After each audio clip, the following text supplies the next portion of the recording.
Maybe if I might kick off and ask Michael Bell. Michael, from the point of view of the Northern Ireland food and drink industry, it is very interconnected with us down here in the south and obviously with the mainland. What would you see as the main issues if we actually do have this full crash out at the end of March? A very small question, John. Well, first things to be said are obviously not where we want to go. We opposed Brexit the whole way through. The Irish food industry and my opposite number, Paul Kelly, and I are on exactly the same page, which is, could we please keep things as close to where they are as possible? So having said that, then everything that we're trying to do is to minimize potential damage. Crash out hopefully is receding, and my reason for saying that it's receding is if you watch the euro-sterling exchange rate, the money markets are forming a view as to which way it's going, and at the minute they're forming a view that it's becoming less likely, not more likely, because euro's moving down. That's only their take on it. In terms of what does it actually mean for agri-food, which is the biggest cross-border trade, it's 55% of everything that goes north-south, and by the way, it's broadly neutral, so there's 750 goes south to north and 750 goes north to south. Or in simple terms, milk goes south, pigs and lambs go north. Sanitary and phytosanitary standards, everybody understands those, diseases, vets, all of that good stuff. Offline standards, this is one that could really trip us up. Those of you who are familiar with the glyphosate story, if Europe bans glyphosate and the UK doesn't, we could be in a real quagmire. Will Europe accept products that have used glyphosate in their preparation? It's not in the product, but it's peripheral. Workers, self-evident. Northern Ireland has had a 25% reduction in migrant workers since Brexit was announced. 3 reasons: the chill factor from Westminster, the fact that their own home economies are doing very well, and the fact of the euro-sterling exchange rate. Briefly, tariffs. I say this in lots of public forums. WTO tariffs are designed to stop the movement of agri-food products. They're not designed to facilitate trade in food. They are generally there to stop agri-food. They range from about 15% to 60%. The average is about 22%. I'm not sure of many members of the public who would like to pay 22% extra on any foodstuff. Logistics, huge issue, and briefly, John, transshipping, change in the route, border inspection points, vehicles, simply an acreage to park up the lorries. You can't put a huge volume through Cairnryan if we have to. Paperwork. Most of the food industry are SMEs companies. Who's going to manage the IT? Who's going to train them in handling the paperwork? Who's going to support them? And I have to pay a compliment, John. The Irish government have, to date, have done a superb job in putting a package around the Irish food industry. In the north, at the minute, we have nothing in comparison. Country of origin. So if a product has got 60% Northern Irish components, 40% Irish products, what is it? Which tariff are we going to pay? Exactly. We have products that are made up of 20, 30 components. We have products that cross the border 5 times during manufacture.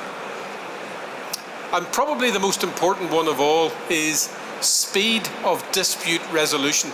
So if we end up in this scenario and we have a lorry load worth €250,000 and some civil servant doing their job has raised a query, who's going to make the decision and how quickly can we get it made? And that's going to affect both jurisdictions equally. So that's a sort of quick summary of it.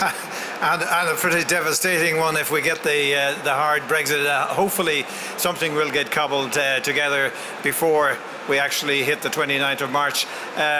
Will, from the point of view of the UK, obviously Theresa May has been trying real hard to come up with a solution. She hasn't come up with a solution.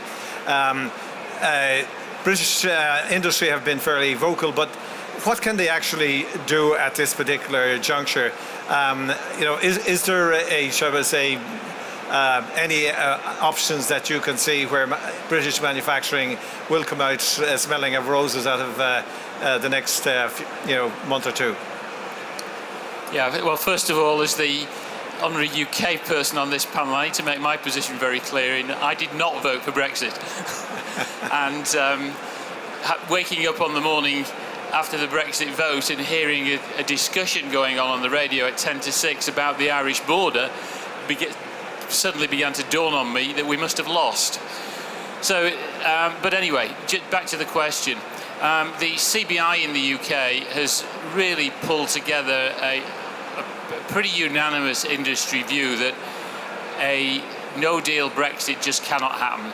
It's been made very clear to anybody who listens, and I've spoken to MPs who've listened, and a lot of my colleagues in the industry have spoken to MPs who've listened to us and have taken messages back. Those messages are being played back by some of the people who are, well, the more sensible people in this debate in the House, and there's a very strong view that they just wouldn't let a no deal happen. We hope that's the case. We've made it very clear from industry that it would be devastating. All the points that my colleagues made here would apply from our end. Biggest exporting industry in the UK is the chemical industry. 67% of what we export goes into the rest of Europe. A lot of those chemicals are made as several step processes. They cross the border 4 or 5 times, a lot like your products as well. It's not just the costs of the duties involved there, it's the delays involved. People will just not buy those products. So all of those arguments are being put to government, they understand them, and I think if you take aside the idealists who couldn't give a damn what happens over the next 30 years to the UK or the rest of Europe, the sensible people are now beginning to come to the surface. And if I had to make a bet today, I'd say we're going to get a deal. It might take a little bit longer. We might be looking for an extension, but it'll happen. The problem with the extension from UK industry's point of view is that extension just extends uncertainty. We already heard from Martin Shanahan this morning that 55 companies they can identify in IDA have come to Ireland who were thinking of going to the UK. The longer that extension of the agreement goes on, the longer that uncertainty period will last, and the worse it will be for industry. Industry is already spending money as a contingency, and that money could be spent on much better things than that. Fergal, what we've heard is obviously a lot of doom and gloom, but maybe from an economist's point of view, the pound versus sterling didn't move. In fact, if anything, the sterling has strengthened over the last day or two. So what insight extra have economists and bankers and those trading in international currencies got that maybe the rest of us are missing out here? Are we overplaying the cards? Is this, shall we say, scaremongering that the financial world doesn't think is going to happen? Yeah, thanks, John. Well, I suppose as both Michael and Will have set out, the real risk for business here is the cliff edge, right? No deal exit. And the market is clearly saying that is now less likely, right? They, both in terms of what's happening in UK politics, there's a clear majority that does not support a no deal exit. But also at a European level, we are now seeing increasing moves across European business, all talking to their governments, saying this cannot be a crash out. Okay? So I think the market is now calling that there is momentum, that this will not be a crash out, no deal exit. Now, we could still face a hard exit, right? But to Will's point, there is a lot of money being wasted by business at the moment, and unfortunately it is money that's being wasted in terms of their contingency planning. And for me, the key moment probably was the vote in December. Like, we've been working with companies in IBEC who've been putting their contingency plans together for 2 years now, right? But particularly over the last 12 months. And we saw so many of those companies deciding to press the button when the vote didn't go ahead in December. So in terms of avoiding further costs for business and the economy, the key thing here is to get no deal exit off the table. And yes, extension and buying more time will mean continued uncertainty, particularly for the UK economy, but collectively from a European business perspective, we get no deal off the table, right? I think a lot of companies will catch a breath, we will calm down, and we will have less wasted resources in terms of implementing contingency plans now for something that we've no idea what it's going to look like still. So I think there's a growing momentum in European business that the politicians collectively cannot take the economy over the cliff, and that more time may have to be provided. We want to see a deal done as quickly as we can. If it's going to mean more time, then that is definitely a lesser of evil. And crucially, if we do face a no deal scenario, that deal or no deal, that there is transition. Because, you know, when you look at the complexities that Michael's gone through, right, all the regulatory issues, all the workplace issues, the standards, there's something, you know, the list is so long, right? The legal issues, the contract issues.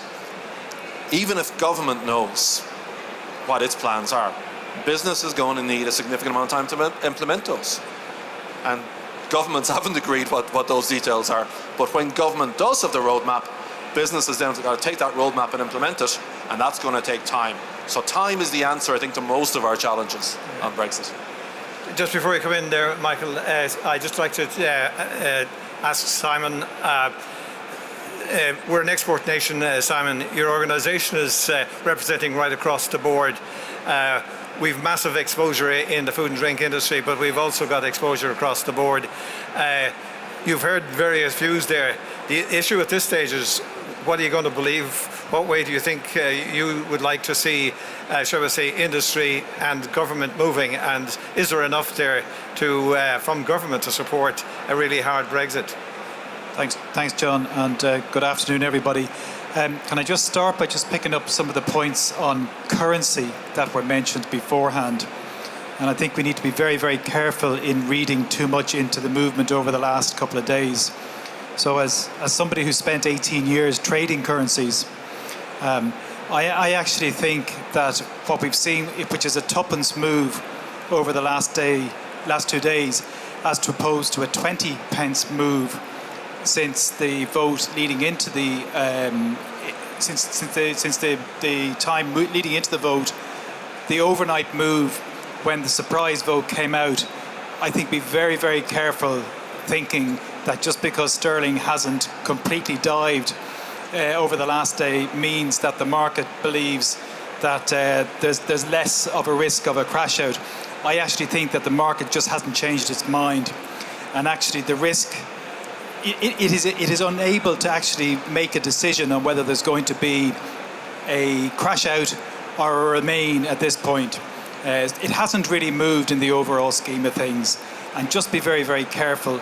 Most of the people who I used to work with in the trading rooms are very heavy gamblers, and when you look at the betting that was done before the vote in June 2016, a lot of the betting that was actually done was by some of the biggest traders in currencies in the UK, and they all got it wrong big time.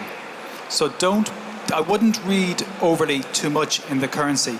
The other thing that's going on in the currency play is that there is a sense that the economy in Europe is beginning to slow down, particularly in Germany, and that's taking some of the heat out of the euro as well.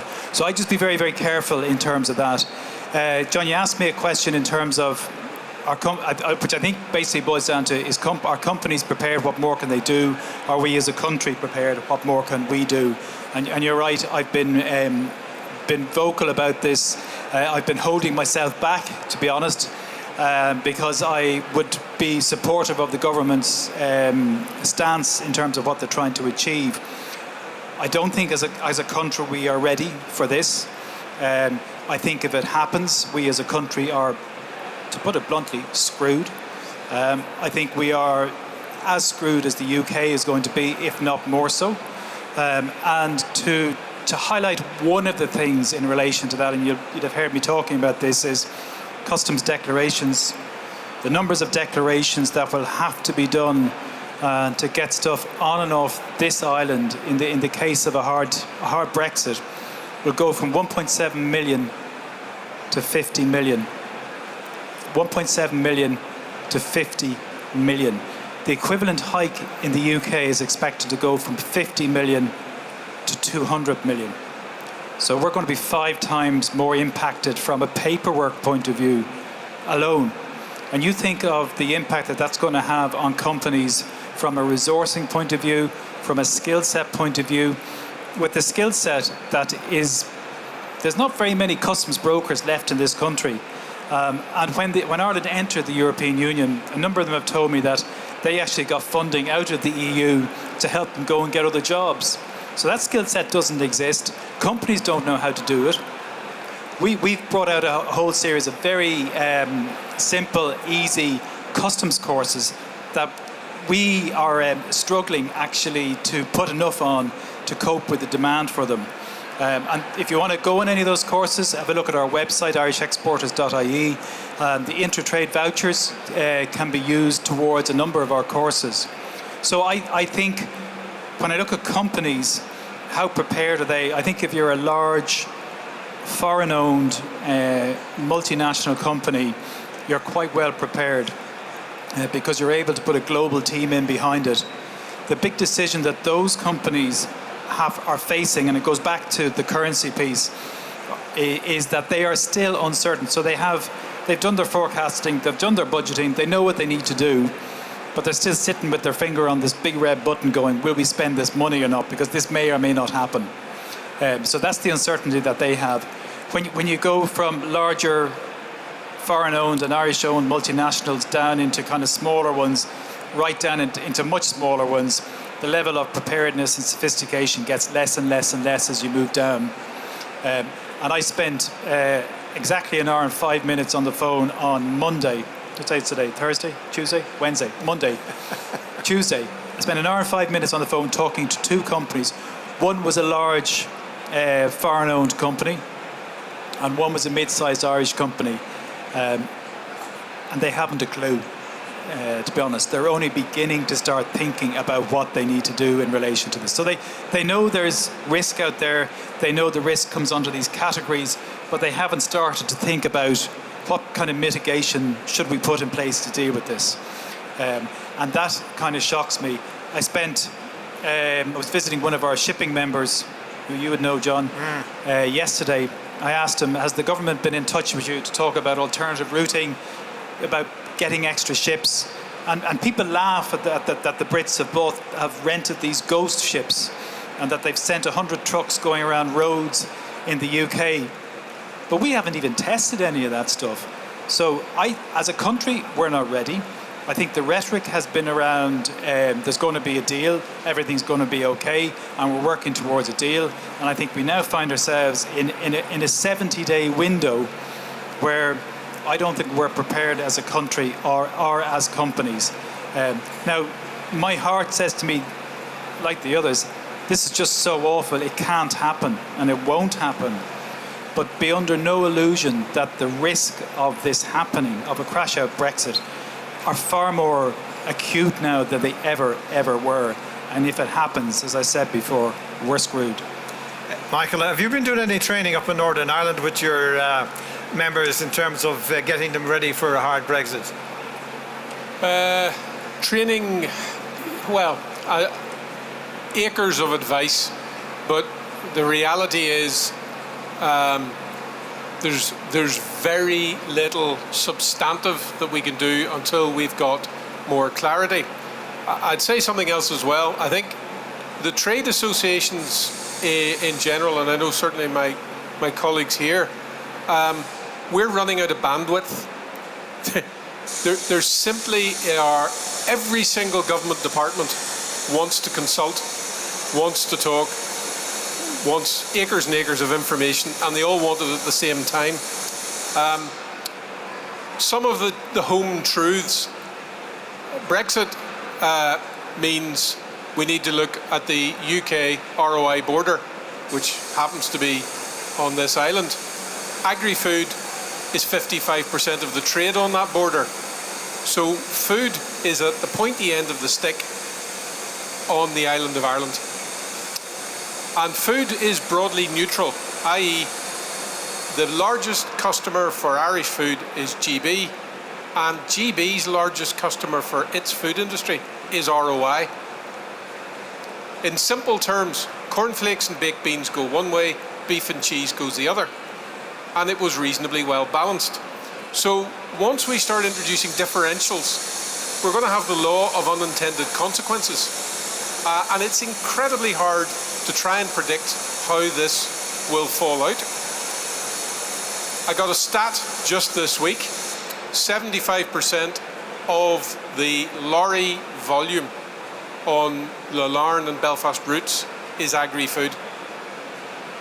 So, there is an issue straight away. If we suddenly start moving these lorries through different logistical routes, we're actually going to run out of wagons because they're going to be in the wrong place. And the last thing I would say is, irrespective of whether or not we get this sorted, and that's down to my political colleagues, and I'm trying not to comment on the politics of it, the food industry has already wound itself up into a prepared stock position, which will have to be unwound this year and will lead to turbulence.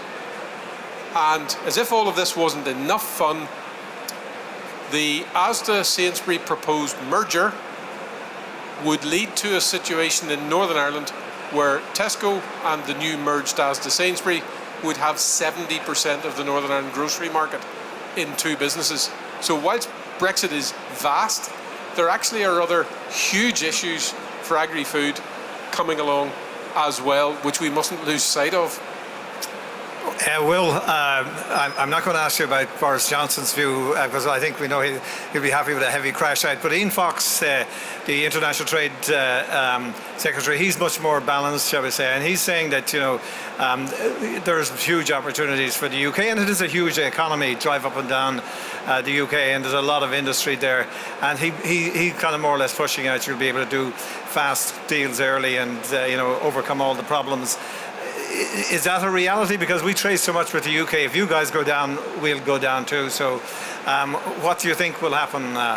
Yeah, I would certainly subscribe to the fact that if there is no trade deal, then we're hurt very hard. Ireland's hurt next hardest, and then the rest of Europe is hurt pretty hard as well. So I don't think there's any interest anywhere in not having a trade deal of some sort.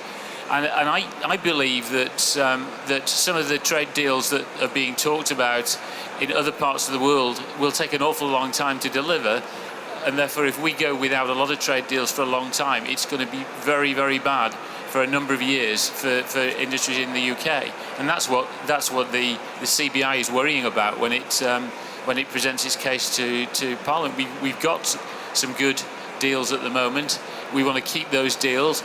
We have joined up supply chains, as I mentioned before, with European companies in both directions, and we want to keep those. Fergal, a last word before we ask the audience if they'd like to ask any questions.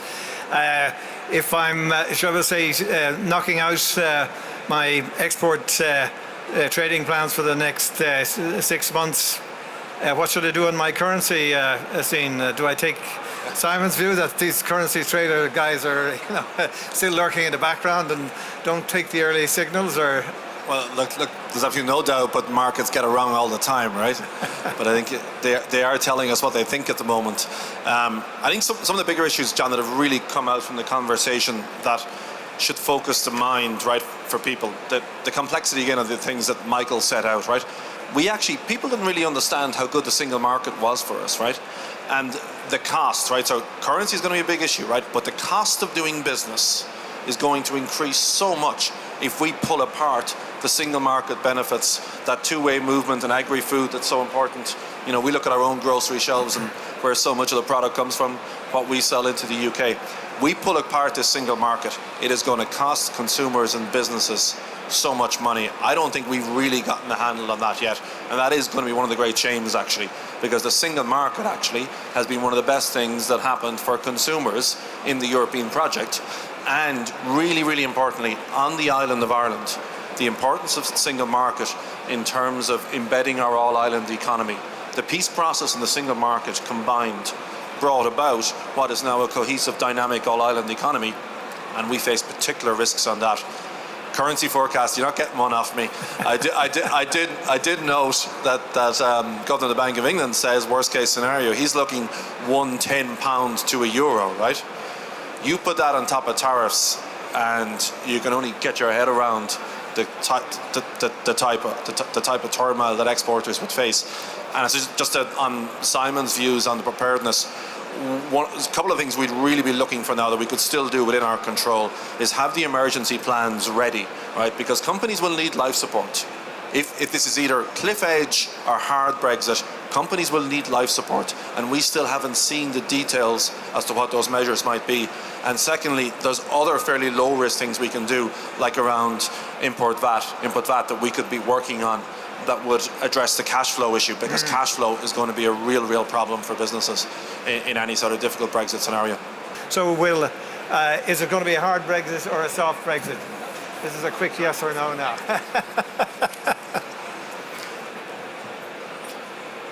My personal view is I think we're shying away from a hard Brexit now. Okay. Michael, what do you think? Are we going to dodge the bullet, or? I think we'll end up in fudge of some sort, which is a deal. Whether it's treacle fudge, hazelnut fudge, plain fudge, whiskey fudge, anybody's guess. But since I'm from food, I'm for fudge. Fergal? From a government and business perspective, we got to manage the risk because it is material. But I do think ultimately we will end up in a scenario that we can continue to trade effectively with the UK.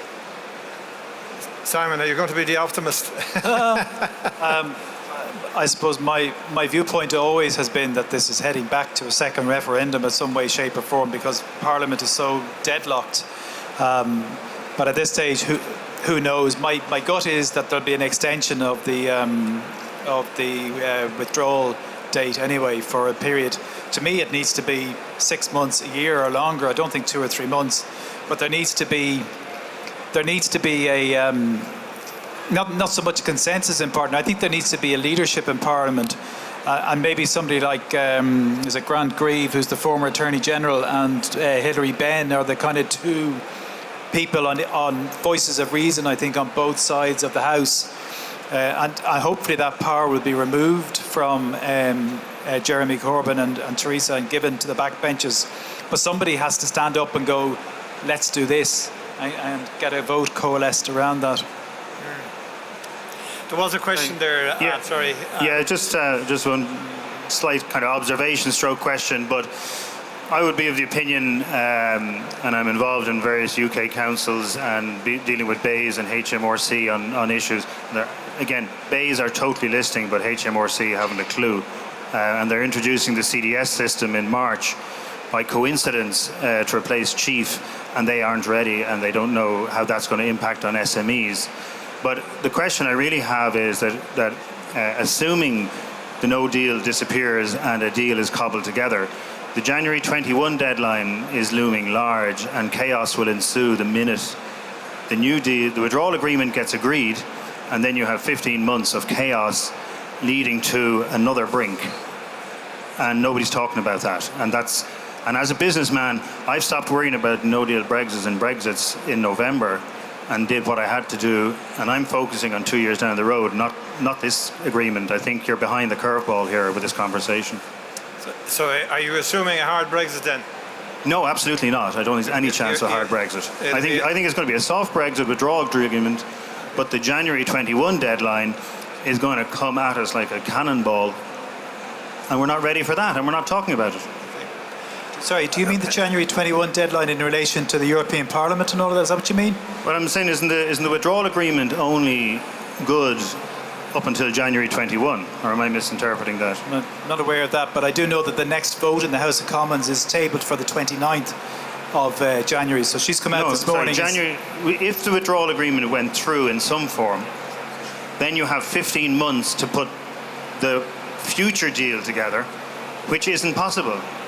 And therefore the new brink is not the 29th of March, it's January 21, and nobody is talking about it. You didn't even understand my question with the greatest respect. But maybe therein lies the point. Just on that, I think it is important to note that could be extended as well, right? So none of this is in stone. I see it as one obstacle at a time. We do have an obstacle for the end of March. So that right now that's in the headlights. But the transition period, that can be extended. It's even I think indicated in the withdrawal agreement that there could be an extension of that. A quick show of hands. Sorry, there's a question here. And while we're just getting the microphone, a quick show of hands. Those of you who think there's going to be a hard Brexit. Oh, I tell you, we're optimists here. Only one man is brave enough to put his hand up for the hard Brexit. Sorry, shoot away. Very interesting panel discussion. My question is, perhaps maybe, let's say it gets to the 27th, 28th, 29th. Do you think at the absolute last second Theresa May might just pull the letter rather than letting a crash out Brexit happen? Because if it does happen, as you say, Simon, quite rightly, we're all screwed.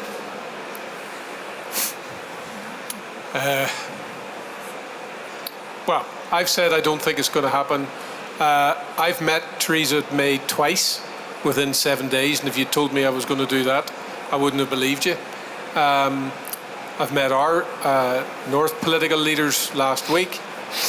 We have put papers into cabinet.